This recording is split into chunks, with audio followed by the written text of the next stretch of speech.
श्रीविष्णुसतनामस्तोत्रम्। श्रीनारद उवाच। ॐ वासुदेवं हृषीकेशं वामनं जलसायिनं जनार्दनं हरिकृष्णं श्रीवक्षं गरुडध्वजं वराहं पुण्डरीकाक्षं नरसिंहं नरकान्तकम् अव्यक्तं शाश्वतं विष्णु मनन्तमजमव्ययम् नारायणं गदाध्यक्षं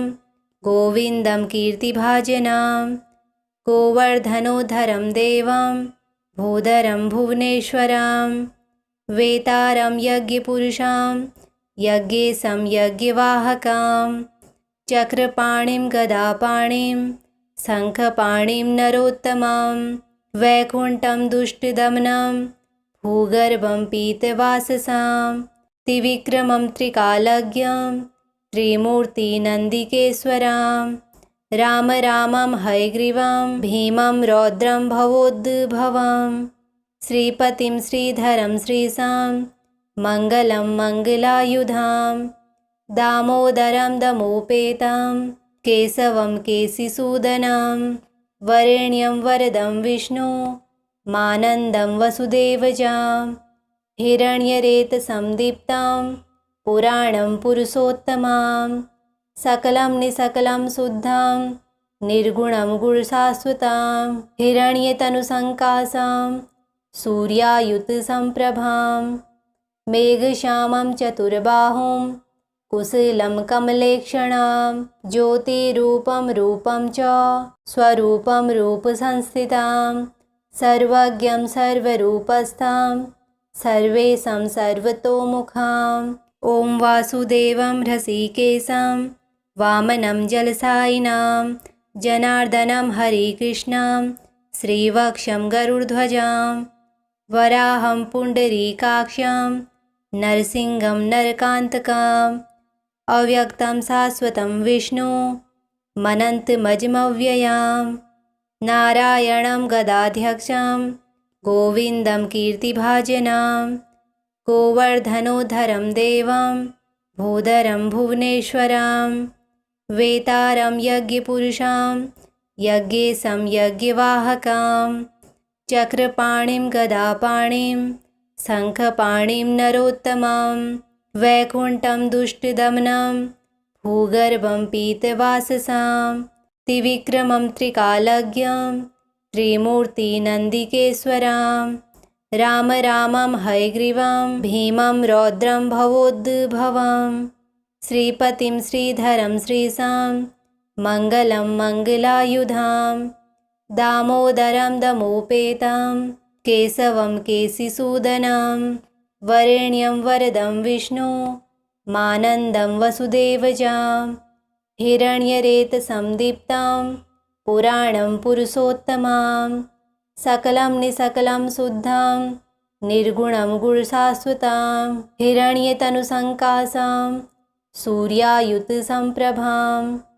मेघश्यामं चतुर्बाहुं कुशलं कमलेक्षणं ज्योतिरूपं रूपं च स्वरूपं रूपसंस्थितं सर्वज्ञं सर्वरूपस्थं सर्वेशं सर्वतोमुखम् ॐ वासुदेवं हृषीकेशं वामनं जलसायिनं जनार्दनं हरिकृष्णं श्रीवक्षं गरुडध्वजं वराहं पुण्डरीकाक्षं नरसिंहं नरकान्तकम् अव्यक्तं शाश्वतं विष्णु मनन्तमजमव्ययम् नारायणं गदाध्यक्षं गोविन्दं कीर्तिभाजनं गोवर्धनोद्धरं देवं भूधरं भुवनेश्वरं वेतारं यज्ञपुरुषं यज्ञेशं यज्ञवाहकं चक्रपाणिं गदापाणिं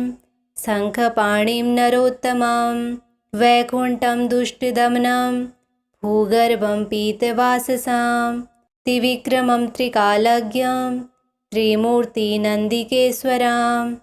राम रामं हयग्रीवं भीमं रौद्रं भवोद्भवं श्रीपतिं श्रीधरं श्रीशां मङ्गलं मङ्गलायुधां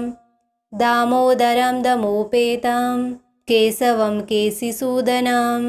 वरेण्यं वरदं विष्णु मानन्दं वसुदेवजां हिरण्यरेतसंदीप्तां पुराणं पुरुषोत्तमां सकलं निसकलं शुद्धां निर्गुणं गुणशाश्वतां हिरण्यतनुसङ्कासां सूर्यायुतसम्प्रभां मेघश्यामं चतुर्बाहुं कुशलं कमलेक्षणां ज्योतिरूपं रूपं च स्वरूपं रूपसंस्थितां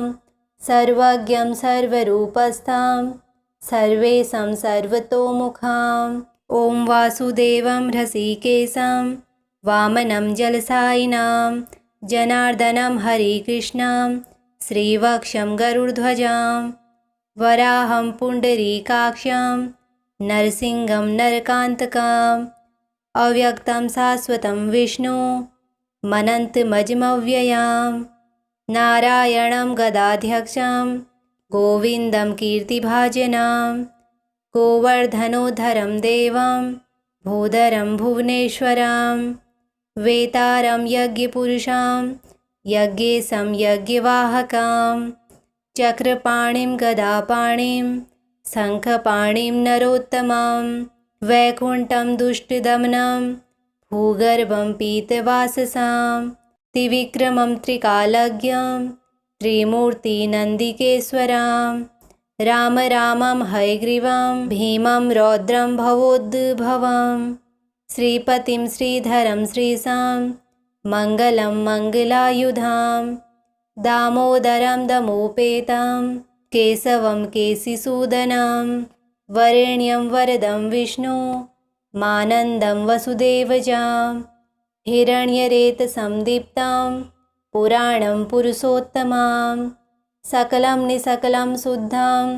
निर्गुणं गुणशाश्वतां हिरण्यतनुसङ्कासां सूर्यायुतसम्प्रभां मेघश्यामं चतुर्बाहुं कुशलं कमलेक्षणां ज्योतिरूपं रूपं च स्वरूपं रूपसंस्थितां सर्वज्ञं सर्वरूपस्थां सर्वेशं सर्वतोमुखां ॐ वासुदेवं हृषीकेशं वामनं जलसायिनां जनार्दनं हरिकृष्णं श्रीवक्षं गरुडध्वजां वराहं पुण्डरीकाक्षं नरसिंहं नरकान्तकम् अव्यक्तं शाश्वतं विष्णु मनन्तमजमव्ययां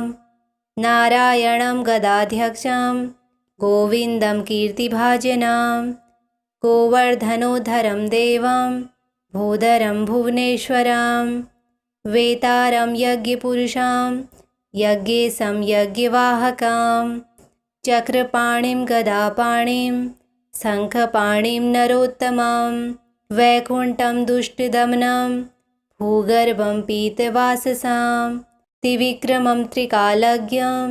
त्रिमूर्तिनन्दिकेश्वरं राम रामं हयग्रीवं भीमं रौद्रं भवोद्भवं श्रीपतिं श्रीधरं श्रीशां मङ्गलं मङ्गलायुधां दामोदरं दमोपेतं केशवं केशिसूदनं वरेण्यं वरदं विष्णु मानन्दं वसुदेवजां हिरण्यरेतसंदीप्तां पुराणं पुरुषोत्तमां सकलं निसकलं शुद्धां निर्गुणं गुणशाश्वतां हिरण्यतनुसङ्कासां सूर्यायुतसम्प्रभां मेघश्यामं चतुर्बाहुं कुशलं कमलेक्षणां ज्योतिरूपं रूपं च स्वरूपं रूपसंस्थितां सर्वज्ञं सर्वरूपस्थां सर्वेशं सर्वतोमुखां ॐ वासुदेवं हृषीकेशं वामनं जलसायिनां जनार्दनं हरिकृष्णं श्रीवक्षं गरुडध्वजां वराहं पुण्डरीकाक्षं नरसिंहं नरकान्तकम् अव्यक्तं शाश्वतं विष्णु मनन्तमजमव्ययां नारायणं गदाध्यक्षं गोविन्दं कीर्तिभाजनं गोवर्धनोद्धरं देवं भूधरं भुवनेश्वरं वेतारं यज्ञपुरुषं यज्ञेशं यज्ञवाहकां चक्रपाणिं गदापाणिं शङ्खपाणिं नरोत्तमं वैकुण्ठं दुष्टदमनं भूगर्भं पीतवाससां त्रिविक्रमं त्रिकालज्ञं त्रिमूर्तिनन्दिकेश्वरां राम रामं हयग्रीवं भीमं रौद्रं भवोद्भवं श्रीपतिं श्रीधरं श्रीशां मङ्गलं मङ्गलायुधां दामोदरं दमोपेतं केशवं केशिसूदनं वरेण्यं वरदं विष्णु मानन्दं वसुदेवजां हिरण्यरेतसंदीप्तां पुराणं पुरुषोत्तमां सकलं निसकलं शुद्धं निर्गुणं गुणशाश्वतां हिरण्यतनुसङ्कासां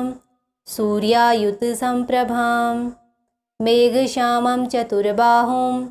कुशलं कमलेक्षणां ज्योतिरूपं रूपं च स्वरूपं रूपसंस्थितां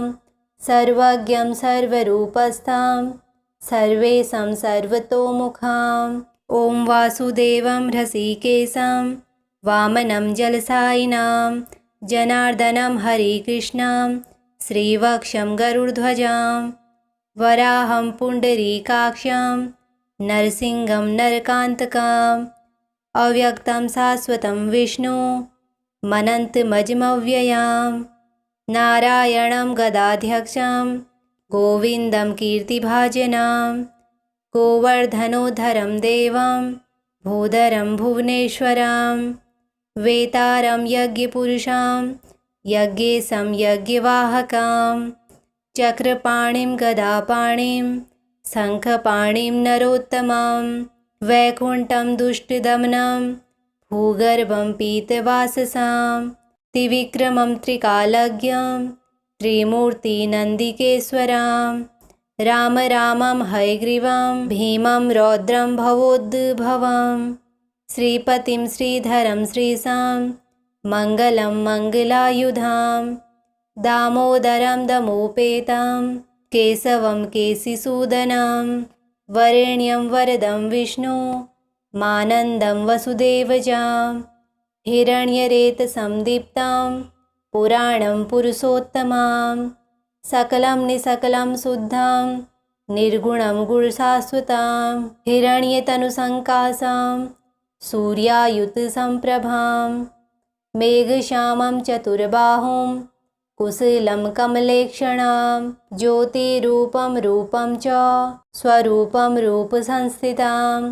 सर्वज्ञं सर्वरूपस्थां सर्वेशं सर्वतोमुखां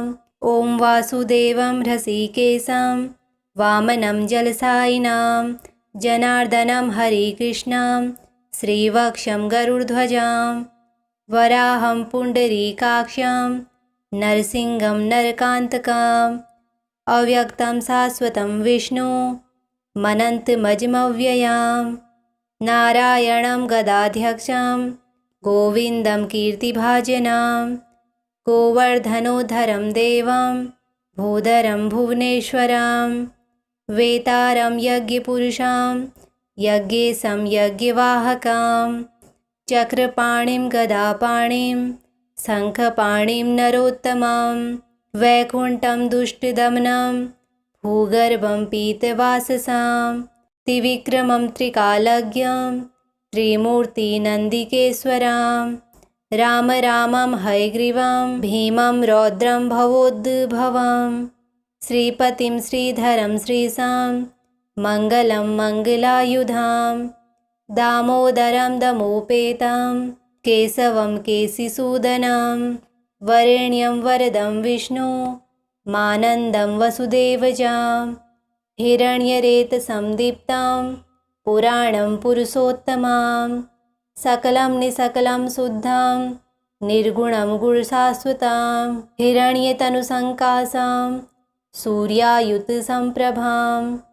मेघश्यामं चतुर्बाहुं